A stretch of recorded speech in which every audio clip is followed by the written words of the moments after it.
Follow them until they're 65 years old, and of those who are still living, you will discover that only 5 of them have succeeded financially. It's almost as if they had set out in life to fail. But I also believe one of the reasons is most people don't understand this thing called money. See, I think it's all right to have money as one of your goals. Occasionally I speak to people and they say, well, I don't want to make a lot of money. You know, I believe a man or a woman that would say that would lie about other things too. Decide how you want to live now versus how long you want to work. Decide how you want to live now versus how long you want to work. This means if you want to spend everything you make now, you'll have to work longer and harder. If you spend everything you make now, you'll have no choice but to work longer and harder.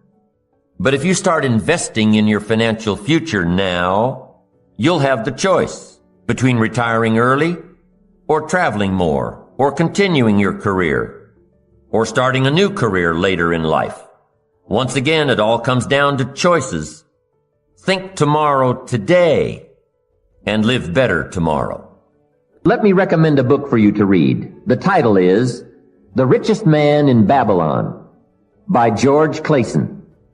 Perhaps you've already read it. I would suggest that you read it again. It's just a small book. You can read it in one evening. I call it the appetizer for the full discourse on the subject of financial independence. Now, let me give you the major theme of the book. The major theme is that what you do with what you have is more important than what you have. What you do with what you get is more important than what you get. What we do with what we have says so much about us. It reveals our philosophy of life, our attitude, what we know, and what we think, and the makeup of our character. It is a reflection of what is going on inside of our head and within our value system and decision-making process. It also reveals our ability to weigh and to perceive. The outer is always a reflection of the inner. It is an indication, a reading, a revealing. It speaks, it tells, it shows. What you are doing with your money says something about you. Keep strict accounts. Don't let yourself or anyone else talk you out of keeping strict accounts. You've got to know exactly where it comes from. You've got to know exactly where it's all going. Don't fall in.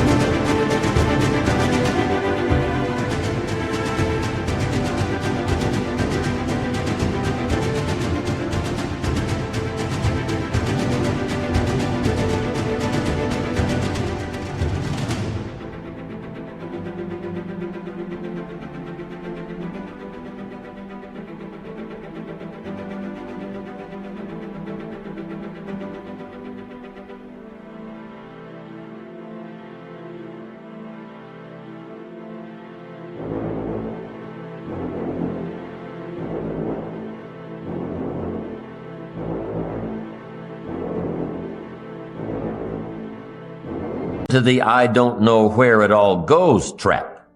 Don't fall into that. It just gets away from me. No, keep strict accounts. It's much easier than it used to be with personal computers and so many households and the software that's readily available.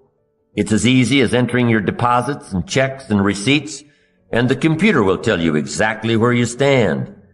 And it does more than that. If you're really wondering where it all goes, the computer will tell you that too. Most of the programs let you categorize your expenditures, print it out, and you'll know exactly by category where it all goes. And when it's right there in front of you, you'll be able to evaluate what you're buying and what you're wasting. Take that wasting part and add it to one of your capital funds. It'll get you there that much faster. Let me give you some of the details of a good financial plan as suggested by Clason's book. First, a very broad but important statement. Learn to live on 70% of your net income. Net meaning the money you have left after paying your taxes. Learn to live on 70%. The reason it's 70 is because you're going to be doing some very special things with the 30%. So what's left, 70%, is yours to spend.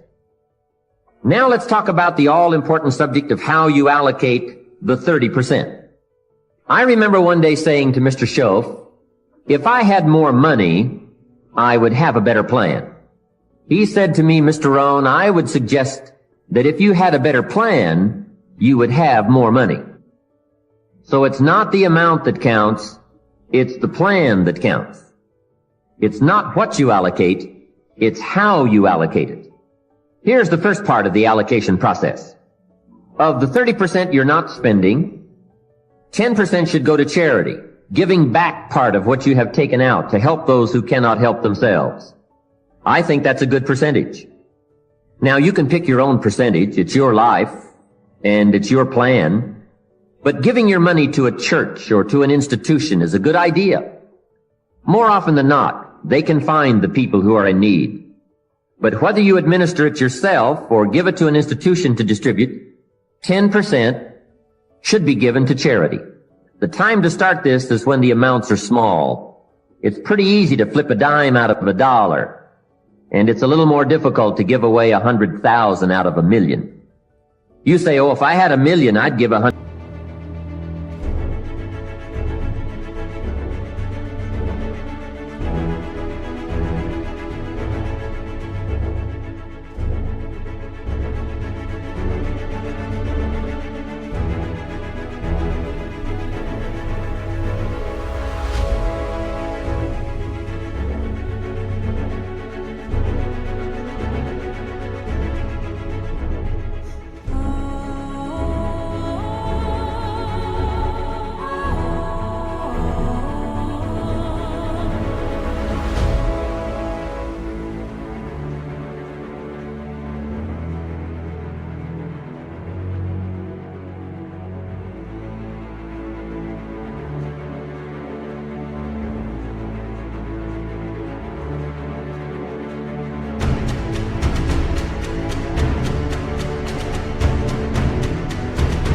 $100,000. I'm not so sure. That's a lot of money.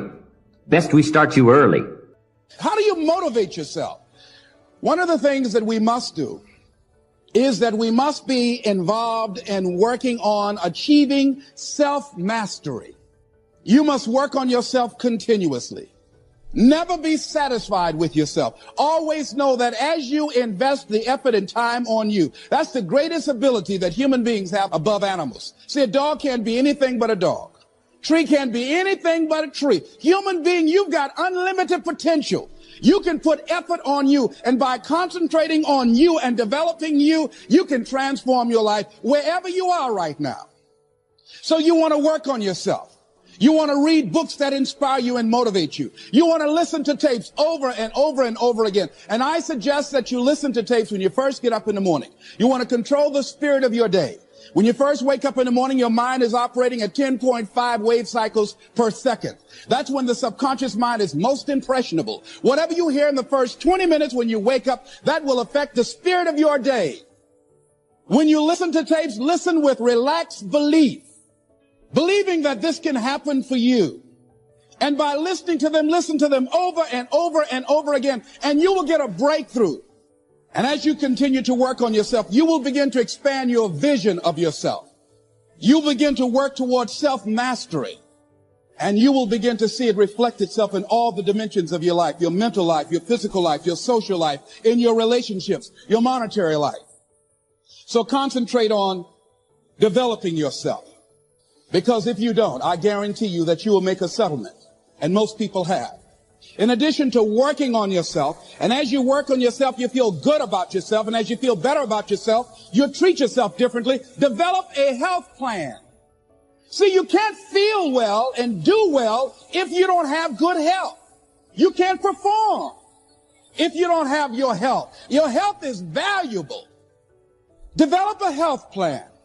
A plan that you will follow, because this is the only vehicle that you have to carry you through this experience called life. And you want to take good care of it because you love you enough. You care enough about you. And that's not easy. It is not easy having a health plan and sticking to it. But you're worth it doing it again and again and again. I have lost 22 pounds several times. Next thing is, as you take care of yourself, the next key is keys to motivation, to self.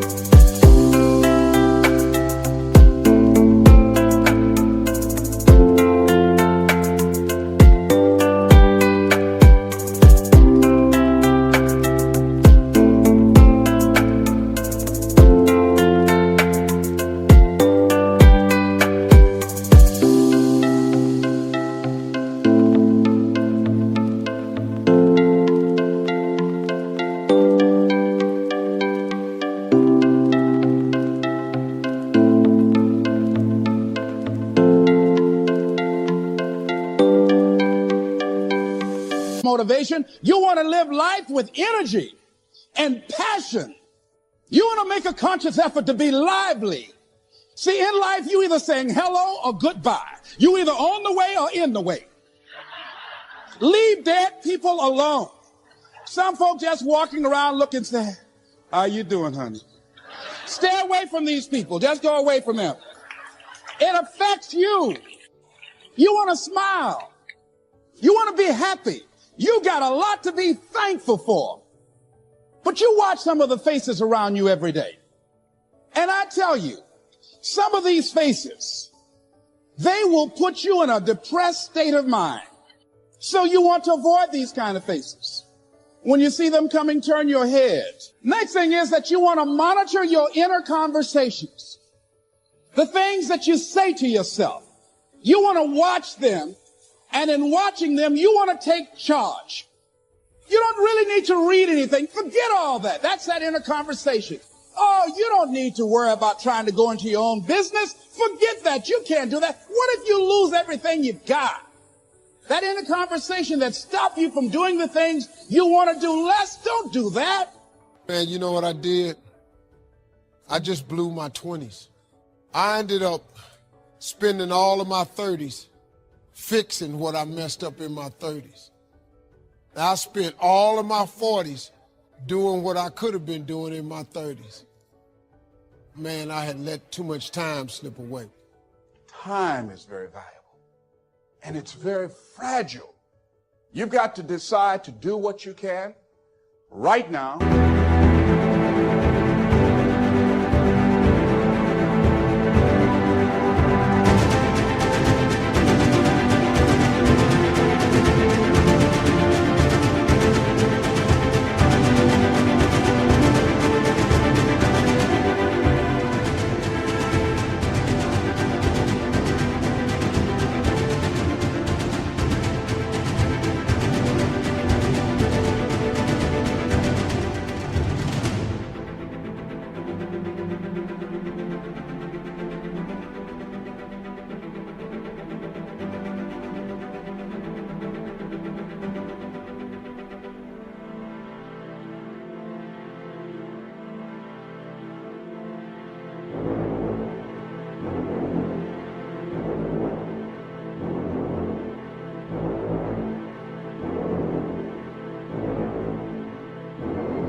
And don't delay.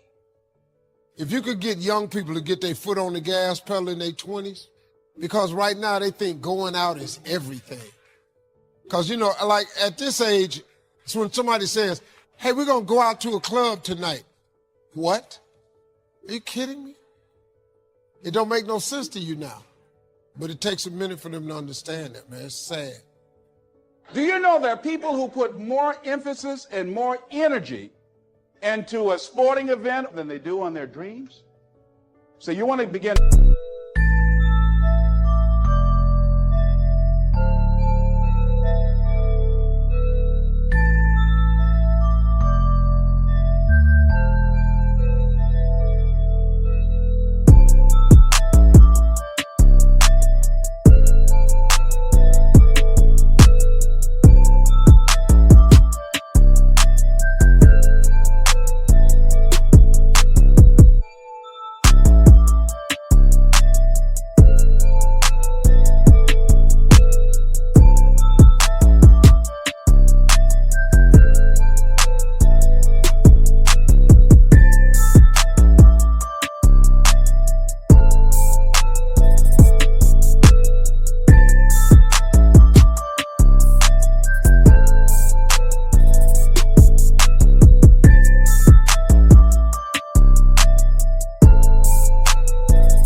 priorities in order. Ask yourself the question, what I'm doing right now, is it nourishing me? Is it giving me what I need out of my life right now? Is it challenging to me? Is it getting the best out of me? See, this is the only life you've got. You should do better. You deserve to do better. You're entitled to that. That is your right to do better. And as you begin to look at your life, draw the line and say, hey, what is it that can give me a sense of fulfillment, that I would enjoy, that will give my life some music and some power? Decide that. I did a training years ago. Never forget a lady who, she stood up. She said, I'm 85 years old. All my life, she said, I sacrificed my dreams for everybody else. She said, I've really never done anything for me of the things that I really find important. She said, I say to you young people, you won't be in my situation right now if you decide to live your life now.